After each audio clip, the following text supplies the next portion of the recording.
Welcome to Books on Air, the podcast that tells the story behind the book.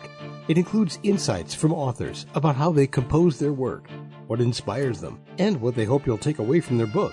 Here's your host for this episode of Books on Air, Suzanne Harris. Welcome to Books on Air. I'm Suzanne Harris. Books on Air is a series where we explore the passion of the author. We talk about why they wrote the book, what their writing process is like, and we ask what they want their reader to take away from the book. You really get a glimpse behind the curtain, if you will. Joining me today is wonderful children's book writer, Joann Slead, and she's here to talk about her latest children's book called The Secret Life of Bears. Joann, welcome to Books on Air. It's such a pleasure to have you. Thank you, Suzanne. It's great to be here. And I know that I told you off air, and I probably should never admit this to somebody, but children's book authors are just some of my most favorite authors to talk to. They're so creative. They have to come up with an idea that will appeal to children, and then they have to put it in a way that children will respond to it. And the thing about children's book authors is that you are creating such special memories because children always share their stories with a parent, a grandparent, an older sibling. Maybe they read it themselves, but you always have memories from those children's books. So thank you so much for writing this. Oh, it was a pleasure. Tell me a little bit about this. Now, this is not the standard Grimm's fairy tale kind of children's book. Tell me how this is different. This is actually my life, written for children. Wow. I have lived this book. Bears have always been my favorite sort of stuffed animal since I was a little kid. And so when I got to know Jesus, I became his bear. And he was my papa bear. And I just have this special love for him that a lot of people don't experience in the same way, which is fine because everybody has their own experience and it's perfect. But it's one day I just sat down and wrote this book just because it was like God just gave it to me. And it didn't need editing. It didn't need rewriting. It was perfect the way it was. And that, as you know, as a writer, that never happens. No. I wrote it in 2019 and I put it in a drawer and I thought, well, that's never going to be published. I know that feeling. Because everybody and their brother, especially famous people, are writing children's books. And it's really difficult for someone who's not famous when you need an agent or you need to have published in the genre or you need an agent. Yeah. And it's really difficult to do either one without having published in the genre before. So I decided to self-publish. It was nothing I would have done on my own. It was just one of those things that God just nudged me in the spirit and said, yeah, I want you to do this. So I did. Tell me about the illustrations. Now, that's a story unto itself. You could see the book. I mean, people who have never written, especially fiction, don't understand how the writer sees the book in their head, but you do. It's just there. I mean, I've written the 350-page novel that will never see the light of day. That's how come I know exactly what you're talking about when you say you put it away and thought it'll never be published. But as the creative spirit that comes with writing, you see what your characters look like. So how did you get those characters from your head into the book? Well, I actually thought through exactly the illustrations I wanted. And tried to put in words what I wanted the illustrator to do. And I've been working with this lovely guy from Morocco, Mohammed Damouche. And he and I just had this great working relationship. We had a few hiccups in the beginning because he can't automatically read my words and know what I think. Right. But once we got the first few things over those hurdles, we worked just seamlessly together, and it was just wonderful to work with him. And as you say, the pictures show the words. And they really do, because that's how I saw it in my head. Let's give our audience a little overview of The Secret Life of Bears. The Secret Life of Bears is, there's Baby Bear and Papa Bear. And those are the only two characters in the book, except for a few insects and animals. And Papa Bear just does everything Baby Bear needs. And he's always there for Baby Bear. He makes cookies for Baby Bear. They go on adventures together in the jungle. Papa Bear puts snow on the earth, and Baby Bear is making snow angels below. And it's just, I don't know how to put it, but it's a linear approach to that relationship between Baby Bear and Papa Bear. And again, the illustrator was amazing. I asked him if he could make a worm look cute, and he did. Love it. I love it. And that's really important in a children's book. Yeah. Because, the children, here's what I see in my head. I mean, whenever I interview a children's book author, I always see the child sitting down with someone, and they're either looking over their shoulder or they're sitting close to whoever they're reading the book with, and they're looking at those pictures. And if a child is young enough that they can't read, then those pictures have their attention, and that helps the story unfold. So they have to be something that a child would resonate with and react to in a positive way. So making a worm cute was very important. Yes. And I put in children's terms what God would be like for them as they learn who He is. He makes everything. He makes the stars, the sky, the planets. He makes worms. He makes insects. There are hippos in the jungle, the purple hippos, and they go together. Papa Bear and Baby Bear go into the jungle with their pith helmets on and their microscopes. And so at the end of the book, it should not be a surprise that Jesus is Papa Bear, because no regular Papa Bear could make the universe and bugs and animals. Only God can do that.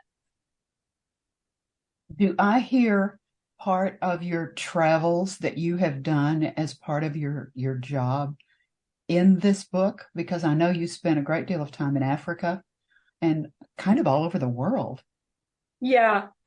No, not really, because the things I did in my work were pretty grim. And I think that's why I like writing children's books right now, is because I've seen the ugly and the hard and the painful, and I wanted to lighten it up. Plus, there are children in our country, in the world, that don't have good relationships at home. They live in a difficult home for them to be in. Yes. And if there's a kind person who can read them this book, they'll know that somebody loves them. And that's something I really, really want kids to be able to take away from kids that have difficult homes. And for other kids, it can just be fun and cute, and they'll learn about God. And that's wonderful for both. I like both takeaways. You had never written previously? I wrote many technical documents, too many, too many to mention, hundreds. And there were things like 100-page reports that I had 50 or 60 authors submitting stuff for. And it would be funny. I would tell each one how many words they had. And I would say, because, they would have 1 page or 2 in this report. And I would say, okay, you've got 500 words. That's all you can have. And they would send me 3,500 word documents. And I would go back and say, I can edit this for you, but it may not say what you want it to say. Why don't you take a shot at reducing it to 500 words? That's always so difficult for people to do, to edit and try to make it succinct, because we start to ramble and we start throwing in all these extra things, and extra thoughts start coming into our head, and it's so hard to really get things succinctly and say them in 500 words instead of 3,500 words. So I understand their difficulty. Yeah, I do too, but I had to be the bad guy. Not being bad guy, you had only X amount of space that you could use. That's just logical. I'm just always so interested. It's interesting to me that you were drawn to children's literature. Is there something in your background that would pull you in that direction? My mom used to read to us when we were children. Mm-hmm. And my favorite book was The Tales of Patty Muskrat. No one's ever heard of it, I'm sure, except me, that, somebody else surely has read it. But when my parents died, I took that book. I asked my brother if he wanted it, and he goes, no. So I took it. And it's really a well-loved book with lots of tatters on the cover and on the pages. That's often a reason that someone is attracted to a specific form of literature. Authors will tell me they either had an author that they read as a child that influenced them in some way, or sometimes people will have an event that happens in their lives, either a really positive event or a very negative event, but some seminal event that they feel they need to share with the world. Or sometimes, if it's fiction, they're just called to write it. They're called to write for some reason. It sounds like you were also called to write for a reason, and that you were influenced by Patty Muskrat, and whoever the author of that book is would be so flattered to know that they had influenced you. Sometimes it's a teacher that will detect a spark or something that someone does well. I know I was an English teacher, and sometimes you would read your students' writing, and sometimes you were horrified, but then sometimes you thought, oh, this is unbelievable. It's great. So I wish that person who had written Patty Muskrat, if you know who they are, you should send them a note or something. And I think they're long gone. Do you think they're long gone? It's an older book. It was tattered when I was a little girl, so it was my mom's book. I love it. Well, let's talk about where the book is available. Now, I know that our audience can find it on Amazon, and I believe it's also available on Barnes & Noble and on your website. Am I right? That's correct. Now, let's talk about the website. Let's give the address for our audience, and let's just tell them what else they'll find there. They'll find your very interesting biography, I know for sure. Especially about riding the pigs. Yes, I love that. The website is the typical https://www.secretlifeofbears.com.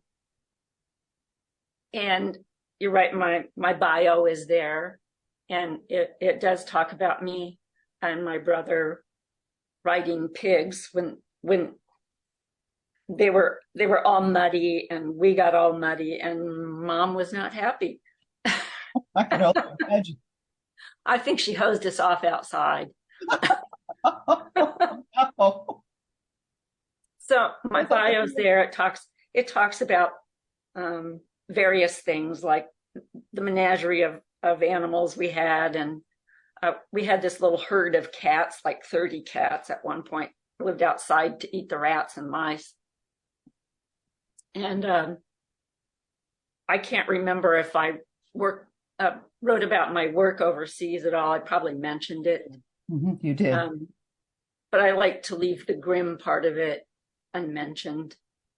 And there are a number of reviews on there. Some of them are fairly long, and I need to add some more because they've been coming in. And the reviews, you can click on the Ex Libris website to also buy the book there. And I think that's about it right now.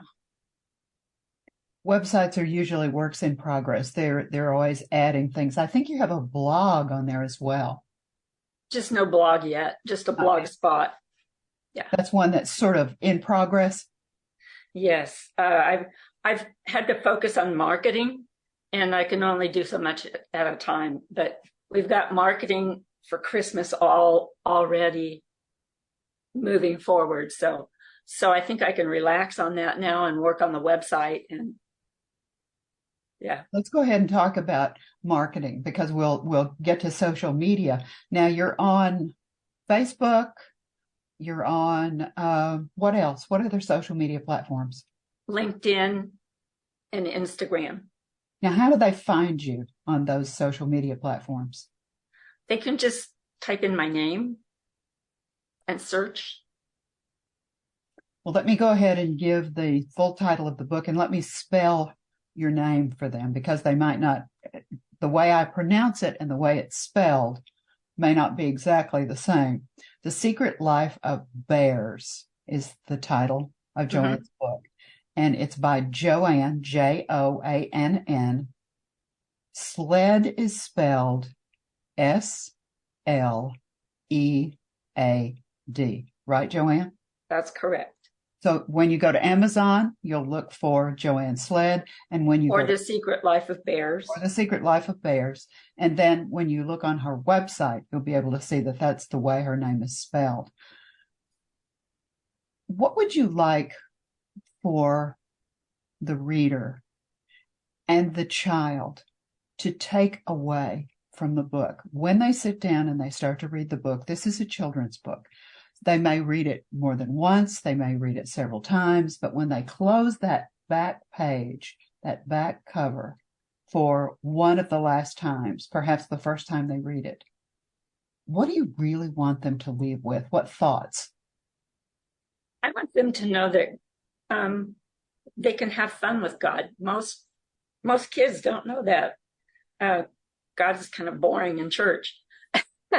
But I would like them to know that they can have fun with God, and that God is joyful. He's not judging. He's joyful, and he loves them. Well, I think you've done a wonderful job. I love the book. The idea behind the book is just so terrific. It's so creative and such a wonderful way to approach, especially this time of year. Joann, thank you so much for being my guest today on Books on Air. It's just been a pleasure to meet you, and keep up the good work. Now, I know you have some other projects that you're looking at for the future. Is that right? That is true. What are you thinking about? Well, in this first book, you notice that baby bear is not called cub. And that's intentional, because he's so little, he doesn't know he's a cub. He's just very little. And he grows up and he becomes Cubby Bear. And then later along comes Cutie Bear, his sister. Oh. And they have their friends. They're Sheepish is a lamb. Moosey is a moose. mozzarella is a little tiny moose about 3 inches tall. There's Nosy, who is another bear, and there's Sir Oliver, or Sir Ollie, who's also a smaller bear. And those are their friends. And oh, I forgot Rabby. Rabby is a rabbit, but the T is silent. Already have all of these characters in your head? Yes, yes. And so I think there's probably a couple of books in there. I do too. And then there's one that's not in the Team Bear series. I'm starting to call this the Team Bear series. And I like that approach because Team Bear, it's larger than Baby Bear. Right. Baby Bear is part of something bigger than himself. And all the animals that are there, and Cutie is also part of something. They'll all be part of Team Bear, all their friends. They don't have to be bears to be part of Team Bear. So they'll all be larger than something that's larger than themselves. And that communicates God to me. Everybody's part of something larger than themselves. I think that also taps right into sports and the contemporary kinds of things that they're seeing on television. I mean, so many of these reality shows and the coaching kind of shows will have team this or that. I think that you're tapping right into that current social jargon words that people are using for bringing people together and groups together that maybe have similar interests but are not all alike, which I really, really like. That's a great idea. I can't wait for the rest of the books. Thank you. And then there's one more that's not part of the Team Bear series. It's called The Half-A-Tater. It's in a fictional world, and everybody there plants potatoes.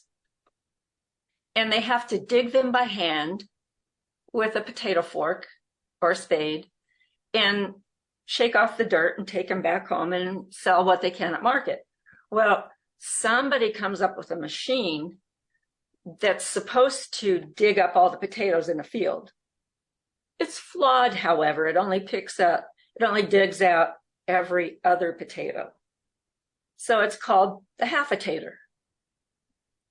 This little girl named Sarah is a mechanical whiz. She's about 11, and she studies the Half-A-Tater when it's working and when it's sitting. And she gets her whatchamacallits and her doodads and her thingamajigs, and she takes the Half-A-Tater apart, and she puts in the thingamajigs and all the other pieces and rearranges the parts of the Half-A-Tater. And it works perfectly. It digs out all the potatoes. And there's tension in this book because in order to get enough potatoes to sell and to eat, the farmers had started planting double the amount of potatoes. And now that all the potatoes are being dug up, they don't know what to do with them all. So the rest of the book is about how they work together to figure out how to deal with this issue. A Half-A-Tater? Really? You did grow up on a farm. I did. I did. Farm. Yes. My granddad used to take me digging potatoes, and my job was to shake the dirt off and put them in the bucket.